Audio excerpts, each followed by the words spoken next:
詳細內容，天文台將會喺上晝7:40發出一號戒備信號。位於南海中南部嘅熱帶低氣壓已經進入本港北部嘅議息會議發表指引。轉頭翻嚟會有詳細報導。翡翠台今個7月劍擊盛事亞洲國際博覽會，休時下點標準普。加勒士寶貝，美國聯邦入室休時。加勒士寶貝，會入3點。標準普爾500指數收市報7483點，跌16點。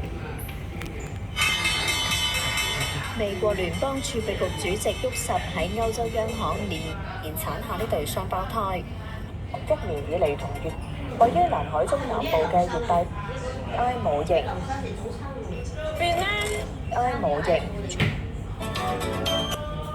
龍指數收市報6018點。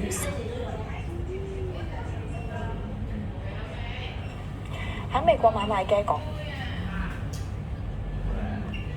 控股收支援各種不適，會逐漸轉書面警告，重則可以直接。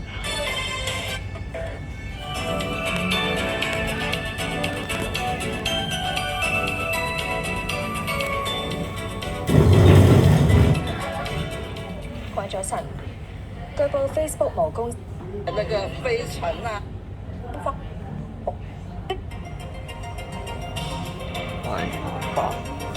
詳細內容，天文台將會喺上晝7:40發出一號戒備信號。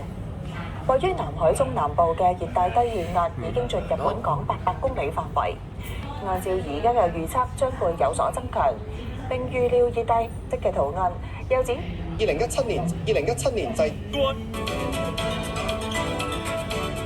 關咗神，美股喺7月10係緊，就係值20F 嘅反潛直升機。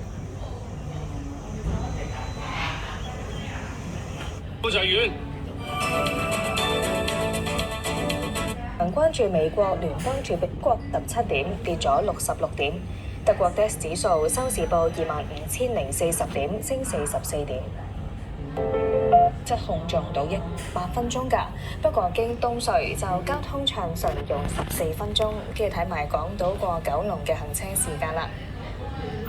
興發街北行近住維多利亞公園，呢一刻經東隧、紅隧同埋西隧過海都係交通暢順，係要用5至8分鐘，跟住睇埋出邊嘅即時交通情況。先睇下港島方面啦，花園道落車往灣仔方向行車暢順。沃什喺歐洲央行年度論壇上發表講話，認同目前嘅通脹仍然偏高，美股低開低收，其中道指低開88點，好快見全日低位，咁之後回升最多423點創新高，其後升幅收窄，收市倒跌13點。標普500